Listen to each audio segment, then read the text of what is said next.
자, 이제 또 시작해보면 전자사업 부분에 자기 유도형 무선 충전 ZNTX 코일 블록, 삼성전자 무선 이어폰, 팝콘, 배터리팩, 건조기, 파생 4종 승인, 세탁기, 뭐 또 패드, 카페, 미니, LG, 김치냉장고, 양산, 뭐야 이게 자기 유도형 무선 충전이 여기도 들어가. 오, PBA는 전기 껐다 켰다 하는 거 뭐 그런 거죠. 이런 것들을 많이 있고, 전자칠판, 터치 이런 개발 양산하고 있고, 전자재료연구소 유연 하드 코팅 소재, 이건 국책 과제였네요. 2016년부터 연구해서 지금 진행 중. 전기 전자 보호를 위한 연성 기판 및 보호 필름 물 접촉각 110도 이상, 연필 강도 8H 이상 유연 하드 코팅 소재 및 응용 기술 개발. 이렇게 기능성 코팅액도 개발하고 있고, 실록선 폴리머, 스크린 프린팅 잉크 이런 것들 진행 중, 다 진행 중.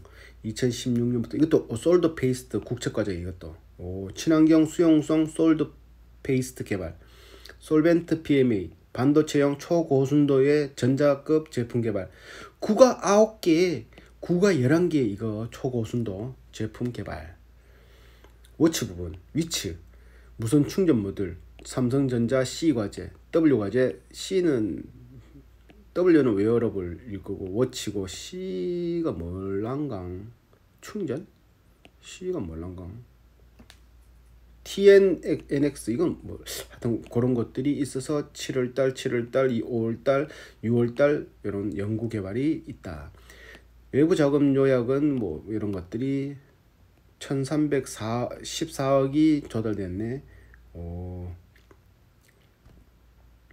연결 재무 제표를 보다가 쭉 보니 유동자산은 현금 및 현금성 자산이 한 3개월 안에 현금으로 만들 수 있는 자산이, 현금 및 현금성 자산이 295억, 유동자산이 1577억, 자산 총계가 합쳐서 3423억, 부채하고 다 합친 거 캠트로닉스 그게 3423억, 거기에 부채 총계가 2439억, 이 부채예요. 그러면 내 자본은 944억, 자본보다 부채가 높죠.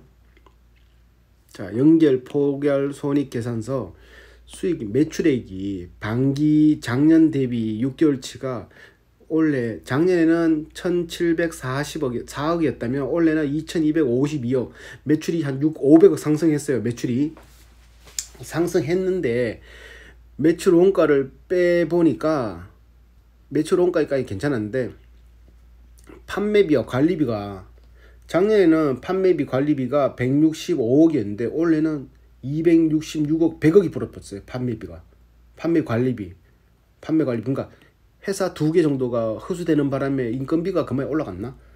저는 그래 생각하고, 그래 생각하고 있어요. 그러니까 100억이 증가해 버렸어요. 그러다 보니 영업이익이 54억이고 작년에는 98억, 그 100억이 그대로 들어가면 154억인 거죠. 작년에 98억이었으면. 이런 것들에 대해서 차이 나고, 단기 순이익도 15억, 작년에는 62억. 엄청나게 매출이 500억 상승했는데 영업이익은 44억 하락, 순이익은 47억 하락, 판매 관리비는 100억이 증가됐다. 그러다 보니까 기본 주당 순이익이 이리저리 빼버리니까 100억이 날아가는 상태로 빼버리니까 88억 돼버렸어요. 88원. 그러면 단기 순이익에 손실 말고 단기 순이익이 있노? 기속된 거 이거 기타 손이익, 총포괄 손이익, 통과. 그래서 연결 현금 흐름표를 보면 23기 반기에는 39억의 영업활동이 있었다면 올해는 68억의 마이너스가 발생했어요. 일을 못했단 말이에요. 투자활동 현금으로는 361억을 투자했고 작년에는 61억. 그리고 재무활동 현금 흐름이 383억에 마이너스가 아니고 플러스. 안 갚았어. 재무활동으로 돈이 불어났어. 작년에는 53억인데 올해는 383억. 그런데 중간에 보니까 유형자산의 취득, 이 마이너스 365억이 있어요. 이게 유형자산의 취득, 이게 정확하게 뭐 때문에 365억짜리가 마이너스 됐는지 2020년 1월부터 지금까지 천진협진전자유황공사 자산 194억, 자본금 40억에 지분율 100%짜리를 인수해서 그런 건지, 위츠 자산 387억에 129억의 자본에 지분율이 72%짜리를 흡수해서 그런 건지, 넥스비 자산 76억에 자본 19억, 지분율 73억짜리를 인수해서 그런 건지 몰라도 하여튼 마이너스 365억짜리가 유형자산을 취득했어요. 뭘 샀단 말이야. 있는 거를 365억짜리를 샀다. 돈 주고. 대표이사는 김보균, 지분율은 13%, 특수관계자 14%, 이런 식으로 되고 있습니다. 김보균 사장님. 이렇게 해서 위츠, 넥스비 12월 이건 결산일이고, 이렇게 그 당반기 중 연결실체 SVM 사업의 시너지 효과를 극대화할 목적으로 넥스비를 출자. 요거를 출자했는 게 올해. 지배기업 지위로 지배력을 영향력을 형성하고 있어 종속법인으로 편입하였다. 요거. 그리고 위츠와 천진협진전자유황공사가 흡수되었고, 위츠, 넥스비 자산 76억, 위츠비나는 단기 순이익이 마이너스 13억, 넥스비는 7,600만원, 천진협진유황공사는 11억의 마이너스. 매출채권과 기차채권. 매출채권은 물건 주고 돈 아직 못 받은 거. 그게 전기 말에는, 작년에는 497억이었는데 올해는 556억이에요. 한 50억 차이 나죠. 50억. 60억 정도 차이 나는 60억. 59억 정도. 59억 정도를 돈으로 못 받는 상황. 59억. 자, 당반기와 전반기 중 매출채권의 대손충당금 변동은 다음과 같다. 대손충당금은 외상값을 못 받는 거로 대손삼각비인가, 그거는 충당금, 대손충당금 못 받을, 그러니까 미수금 등에서도 돈 못 받는 거 대비해서 놔두는 금액이 대손충당금, 대체 손실된 충당금 맞나? 6개월 초과해서 1년 안에 그거 매출채권 연령 분석은 합치면 542억 원, 542억짜리가 1년 안에 매출채권 돈 받을 돈이죠. 1년 안에 542억 이렇게 되어 있습니다. 여기 매출채권 및 기타채권 544억, 요게 돈 받을 돈. 전기 말에는 매출채권이 500억, 아까 말했지, 한 50억 차이 나는 거. 기타 유동자산, 선급금은 계약금이 87억, 이거 87억. 계약금이 87억이라면 그러면 얼마만큼의 물건이 또 들어올라 하는 모양이야. 매출이 맞죠? 원재료가 278억의 재고가 전기말은 224억이었거든요. 근데 재료가 278억이 50억 이상이 증가했어요. 미착품은 37억 정도가 증가했고, 미착품 아직 도착 안 한 물건이지만 돈은 나가는 걸로 하는 그런 거죠. 제공품은 만드는 도중인 물건, 미착품은 도착 안 한 물건. 그래서 투자부동산 들어가 보면은 당반기 중 유동성 확보와 재무구조 개선을 위하여 광주 오포면 매산리 소재의 토지 및 건물을 20억 4천원 20억에 처분하는 계약을 2022년 1월 22일에 체결이 했으며, 매각 투자부동산의 장부금액은 17억이다. 17억 7,900만원이다. 요거 17억 처분하니까 17억 7,900만원이었다. 그래서 요거를 빼니까 16억이다. 토지가 작년에는 441억짜리였는데 올해는 왜 16억이 됐나니까 돈 없어서 팔았어. 17억짜리 팔으니까 16억이 돼버렸네, 이런 말입니다. 건설주 중인 자산이 128억짜리가 있다. 이게 건설 중인 건지 뭔가 뭐 다른 걸로도 잡히는 것 같은데 이렇게 되어 있습니다. 그리고 정기말 현재 범주별 금융자산은 매출 재건 아까 전에 봤던 거고, 정부 보조금도 넘어가고, 소프트웨어는 기술 이제 무형자산으로 눈에 보이지 않는 자산의 개발비가 38억이 있고, 소프트웨어가 12억, 산업재산권이 3억, 시설 이용권이 21억, 영업권 35억, 고객가치 17억, 기술가치 69억, 합쳐서 197억 정도가 된다. 정기말에는 200억이었는데 올해는 당반기에는 197억 조금 떨어졌네요. 자, 193억 이게 조금 떨어진 거. 자, 보고기간 종료일 현재 중요한 무형자산의 내용은 다음과 같다. 중요한 무형자산의 내용이 자율주행차 쌍방향 통신기기 GVI VTX, 요거 GVI2, GVI1이고 이건 GB2 SVM 360도, 이게 360도 넥스비를 흡수한 그거죠. 요게 중요한 무형자산 중에 하나로 합니다.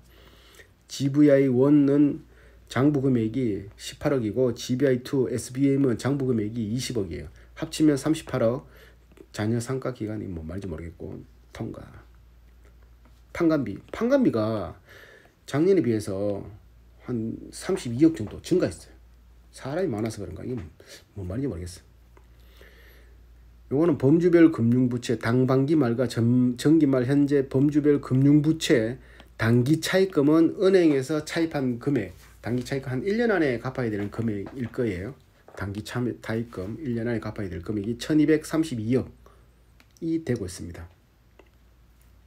매입 채무 및 기타 채무. 채무는 뭐 채무, 줄 거, 부채, 부채, 매입 채무, 샀는데 돈 안 준 거, 외상으로 가져온 거, 미지급금, 원재료 매입 외에 거래에서 아직 안 준 돈, 유형자산 매입분 등. 이건 뭐 말인지 모르겠고, 미지급 비용 항목인데 안 준 돈, 뭐 미지급 급여 등 뭐 이런 거 있다 하는데 이것도 잘 헷갈리고, 예수금 대신 받는 돈, 4대 보험료 이런 것들 대신 받았는데 이제 줘야 될 금액들, 그런 것들 합치니까 622억, 출돈이 622억이 되고 있습니다.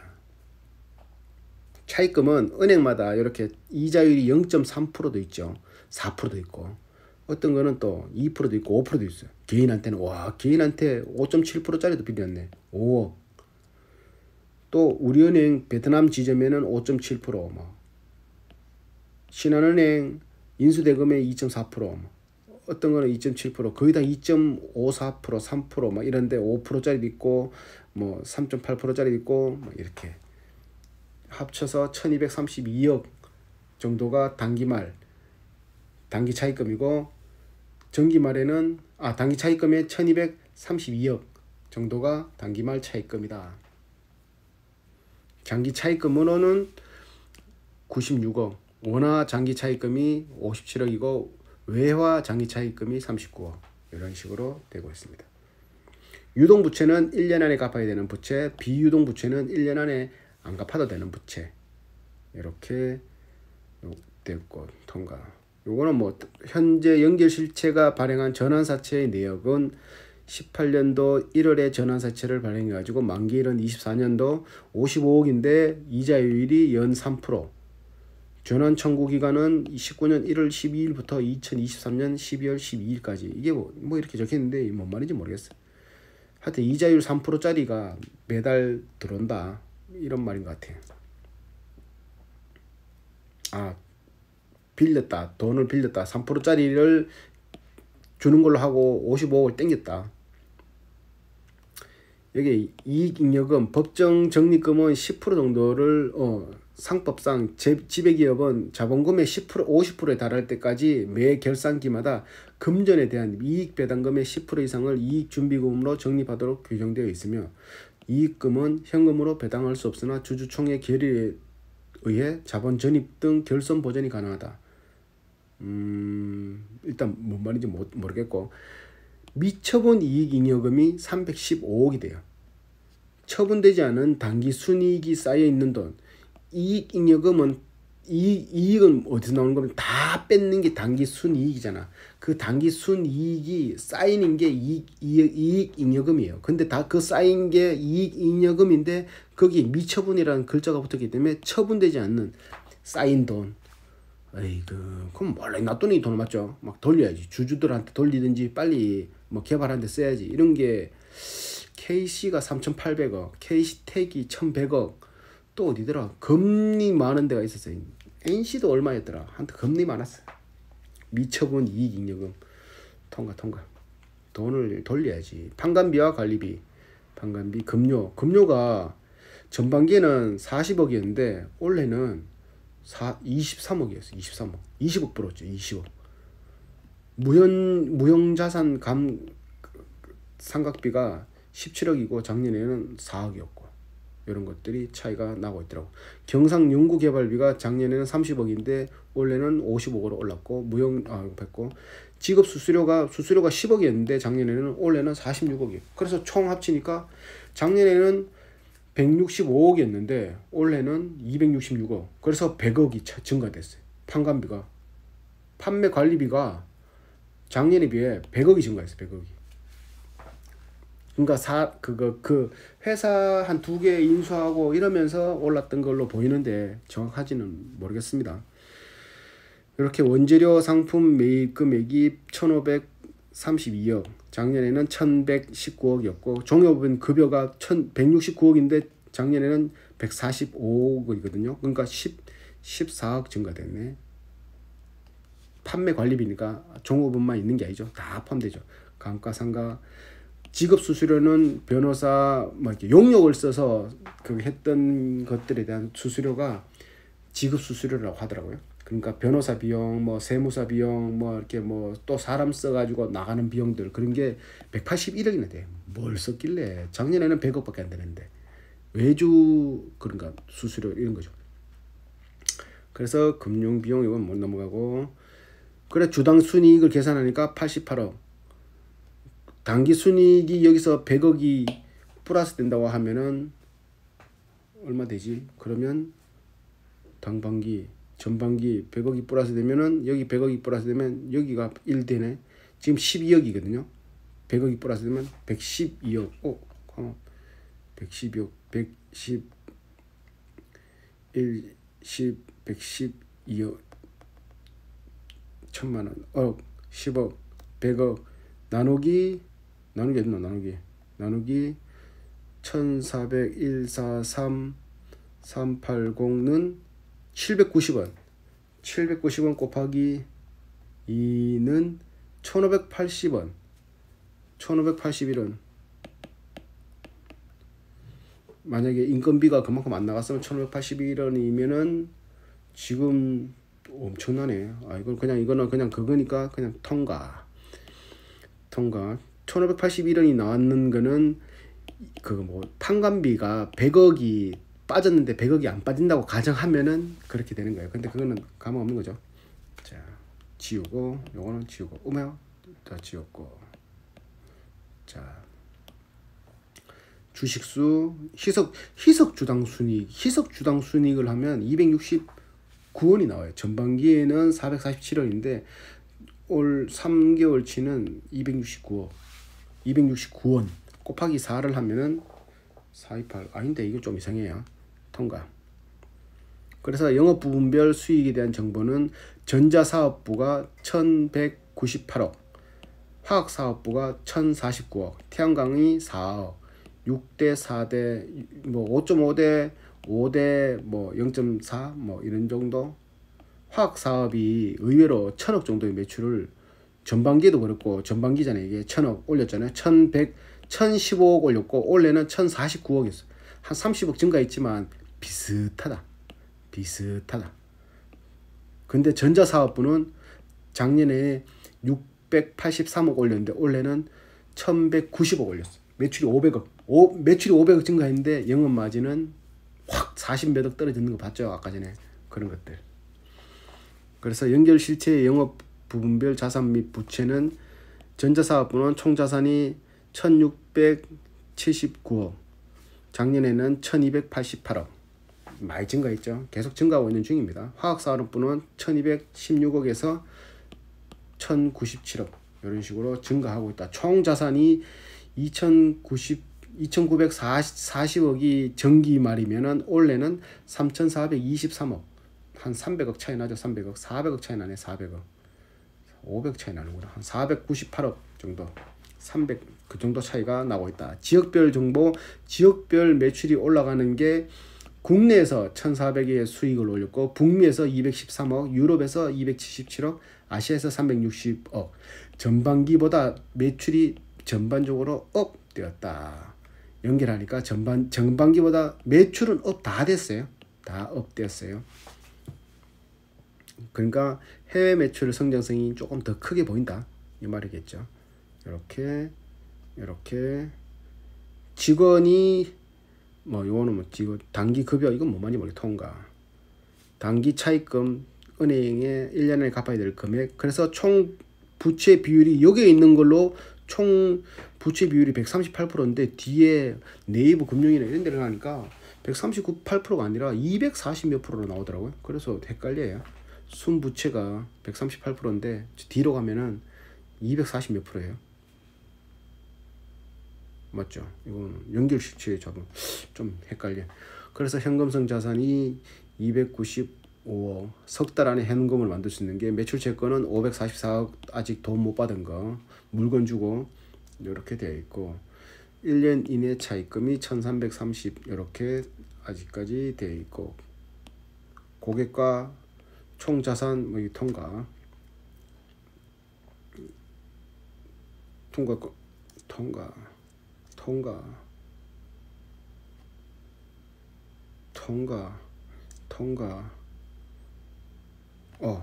당 반기 말 현재 당사가 특수 관계자를 위하여 제공한 직업보증 내역은 위치의 종속회사인 위치비나의 차입금 뭐 얼마더라?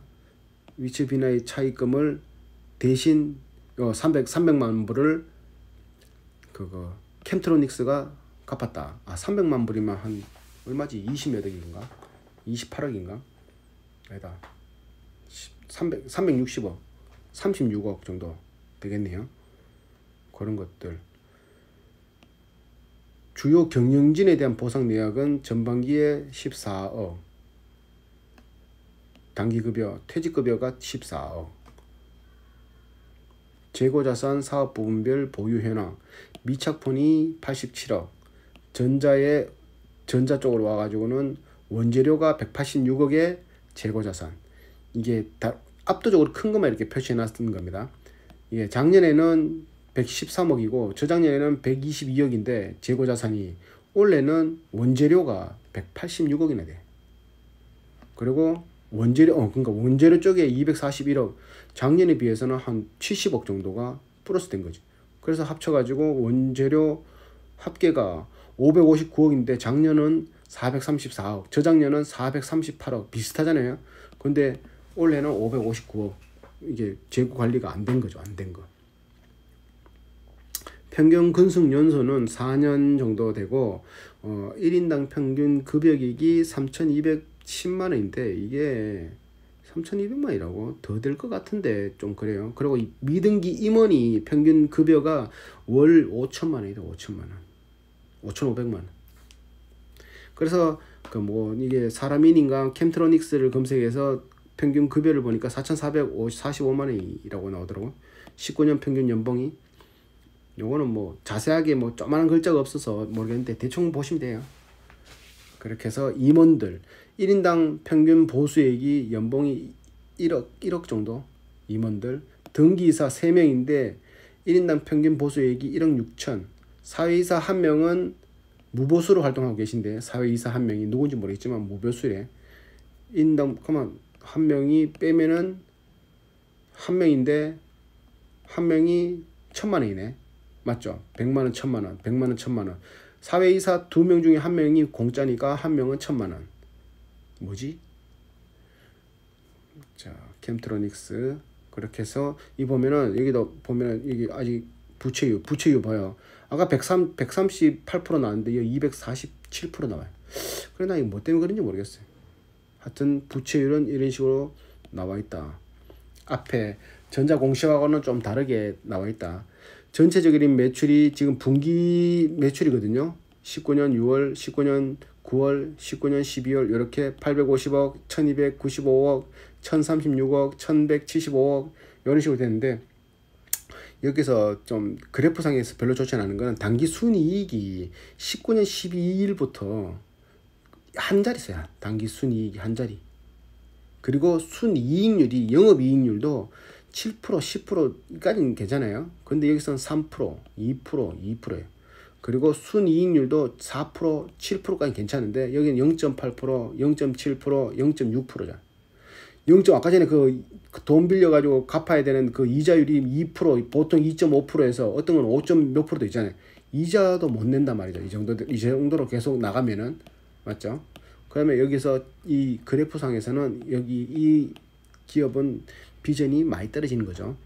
당좌 비율, 그리고 유보율, 쌓아두는 돈이 1200%, EPS가 62원, PBR이 2.06, 1.46까지는 뭐 그래도 나는 0.6짜리만 자주 봐가 그런가. 1.46도 너무 높다 생각. 일단 이런 식으로 돼 있고. 그러니까 이게 현금 활동 흐름은 꾸준히 돈을 여기서 못 벌고 요거 하고 요거 합치면 마이너스겠죠. 그래서 2020년 6월에는 그래도 영업활동 흐름으로 7억이 발생됐는데, 또 요때는 좀 더 증가할 거라고 보입니다. 요때는 휴대폰이, 삼성폰이 매출이 발생되는 이 시점이니까. 그리고 투자활동 현금은, 투자는 계속 꾸준히 하고 있었어요. 이 회사가. 재무활동은 얘는 잘 갚질 않네. 세금, 빚이나 이런 것들을 잘 안 갚네. 계속 플러스 되고 있어요. 안 쓰고. 이건 분기네요. 분기. 그리고 순이익률이 4%, 7%, 0.2, 0.7, 0.6. 아까 말했던 순이익률이 좀 낮다. 많이 낮다. ROE는 8, 17, 18, 15, 12. ROE는 두 자릿수를 유지하고 있네요. 부여도 부채 비율이 247%. 아까 전에 138%였는데 뭔지는 모르겠어요. 그래서 매출액을 보면 내수가 587억, 2020년 3월에 수출이 587억.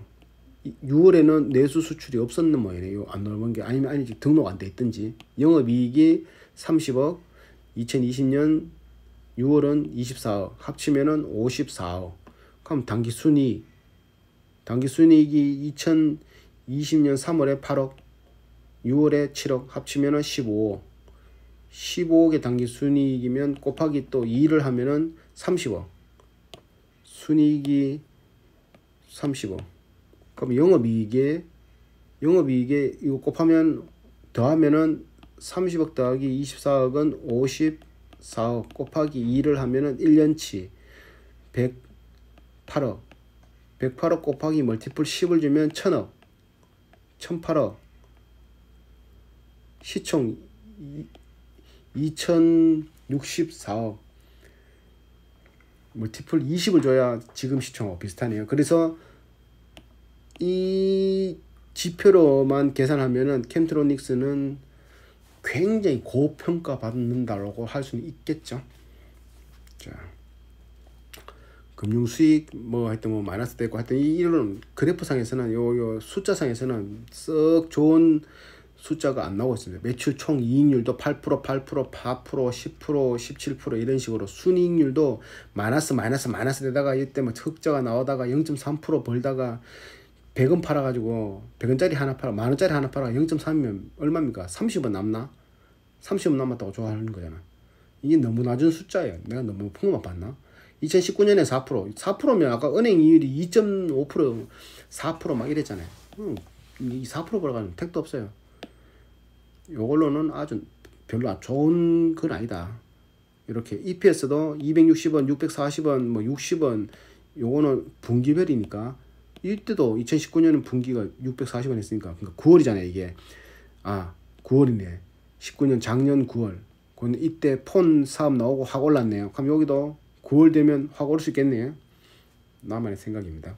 자, 그래서 스마트폰 송신용 무선 충전 시장 점유율은 8, 90% 차지하고, 수신용 무선 충전 시장 점유율은 3, 40% 정도. 이렇게 해서 시가총액은 2천억. 이렇게 캠트로닉스가 나오고 있습니다. 매출액 1175억 2020년 1분기, 2분기는 1078억, 영업이익을 합치면 54억, 당기순이익을 합치면 15억, 부채 비율이 247%, 그쵸? 전자공시에는 138% 나왔는데, 유보율이 1285%, ROE는 3.8%, ROE가 너무 낮죠. PBR이 1.99, 합치면은 1.18 얼마 되겠네요. 그래서 매출 대비 영업이익 순이익이 너무 낮고 2020년에 흡수한 기업 때문인지는 모르겠지만 일단 2200억이 반기 매출 1년치로 치면은 1년에 4400억. 이 뭔 소리야? 2200억. 2200, 요거 합치면은 매출액이 4400이잖아요. 2200이잖아요. 1100 곱하기 1100 더하기 1000을 하면은 2000억. 그냥 뒷공다리 날리고 2200억을 치고 반기분이니까 곱하기 2를 하면 1년치가 나온다. 그래서 4400억이다. 4400억인데 보통 보니까 영업이익률이 3%, 2%니까 그냥 평균 잡아서 4% 잡자. 그러면 4, 4, 16, 174억. 영업이 174억이 나오는데 174억 곱하기 멀티플 10을 줘도 1700밖에 안 되지만 여기에서 2164억을 나누면은 멀티플이 13을 줘야 2164억이 나온다. 그것도 영업이익이 4%일 때. 그러고 그러면 지금 EPS로 160원으로 160원 있나 이거 EPS 160원이 120원이네. 60원이니까 60원 더하기 20원 80원 곱하기 2는 160원. 퍼를 구하는 거는 지금 주가 나누기 EPS 하면은 92. 퍼가 92. 내 원금이 92년이 지나야 본전으로 된다. 이 말입니다. 그래서 멀티플은 지금 이 수치로는 멀티플이 이렇게 나오는데 이게 정상적인 매출의 숫자가 아니고 이렇게 흡수한 기업도 있고 이렇게 해가지고 이렇게 되기 때문에 9월은 되고 10월은 9월 1년치가 나와야지 정확한 거 나올 것 같습니다. 영업이 이게 많이 떨어졌죠. 요거니까 6월달까지 합쳐가 55억이니까 단기 순이익은 16억, 매출 2천억에 16억 말이 안 되잖아요. 유동부채 1,400억. 근데 여기를 보면은 그러니까 영업활동 현금 흐름은 마이너스, 투자는 하고 있고 재무는 갚질 않아. 그러면 돈은 벌어 투자는 해, 돈은 안 갚아. 알아서 생각하시면 됩니다. 돈은 버는데 투자는 하고 있어? 근데 돈은 안 갚아. 뭐야? 돈은 버는데 돈 못 벌어, 투자는 해, 돈 안 갚아. 자, 통과. 부채 비율은 좀 이상한 138% 나왔는데 이건 이렇게. 그래서 이런 수치들만 봤을 때는 영 그렇게 끌리는 회사는 아니에요. 아닐 수밖에 없어요. 맞죠? 이게 최근 이게 이쪽은 마이너스가 있고 2018년 19년밖에 없었는데 2020년 1분기 2분기의 매출로 봤을 때는 안 나와서 마무리를 한번 지어 볼게요. 전자부품 화학산업 이런 거는 전자부품 화학산업은 꾸준하게 한 1000억 이상의 매출이 올라오고 있고 휴대폰 부품 액정 코팅 연마 폴더폰의 매출은 기대되고 있는 19년 9월 3분기 때에 그 매출이 올라올 것 같고 2019년에 무선 충전 사업부 삼성전기의 무선 충전 사업부를 인수해 가지고 거기에 매출이 또 기대되고 있고 그거는 프리미엄 폰급에만 하던 거를 삼성에서 어떻게 이제 중저가 폰에도 적용시키냐에 따라서 또 매출이 더 향상될 수 있을 것 같고 그리고 자동차의 무선 충전 기술, 가전제품 무선 충전, 뭐 이렇게 한샘, 뭐 이렇게 퍼시스 이런 데서도 하니까요. 그런 것도 또 더 올라갈 수 있는 게 있고 스마트폰 무선 충전 시장을 삼성 거 같은 경우는 거의 80-90%를 장악하고 있어요. 캠트로닉스가. 그리고 한번 써본 사람들은 무선 충전에서 헤어나오지를 못할 정도의 편리함이 있으니까 굉장히 많은 시장성이 있다는 것은 보이는 거고 그리고 이 캠트로닉스가 무선 충전만 하느냐 전자부품 화학산업만 하느냐 그게 아니라 자율주행도 하고 디스플레이 쪽도 하고 있어요. 그러다 보니까 판매 관리비가 판매 관리비 이전에 매출은 작년에 비해서 500억이 증가했어요. 작년 이맘때에. 근데 판매비 뭐하고 판매비가 그 대신에 100억이 올라가 버렸어. 판매비가 23개월 작년에 비해서 판매 관리비는 인건비하고 이런 것들 지금 가만히 생각해보면 인수합병 이런 걸로 인원이 불어가 그런 건 아닌가 생각을 해보는데, 그래서 올해의 매출을 보고는 영업이익과 순이익이 형편이 없다라고 판단할 수 있지만, 이렇게 무기들 전자부품, 자율주행, 무선충전, 디스플레이 또 한 개 더 있었는데 스마트폰, 무선충전, 전자부품, 자율주행 한 개 더 싶은데 갑자기 생각 안 나네. 그런 것들 차후 먹거리가 될 수 있죠. 무선 충전은 거의 필수 아닌 필수로 될 것 같고, 자율주행 기술 요것도 필수 아닌 필수 같고, 디스플레이, 에칭 기술, 전자부품, 화학 재료 기술 다 한 칼 할 수 있는 기술이다 보니까 이거는 멀티펄은 미래 가치를 보고 캠트로닉스는 판단을 해야 될 것 같습니다. 지금 실적으로는 이거를 판단해서는 답도 안 나오고, 뭐 빨리 판단을 할 것 같으면 지금이 제일 낫고, 아니면 3분기 실적 보고 해도 되겠지만 그때 좀 늦을 것 같고, 제일 안전빵 하는 거는 그냥 올해 지나고 내년부터 해도 그때는 제일 안전빵 되겠죠. 그렇게 판단하면 될 것 같습니다. 이 회사 주식을 아직 한 개도 가지고 있지 않지만 이 시간 이후로는 어떻게 될지 모르겠습니다. 네, 마치겠습니다.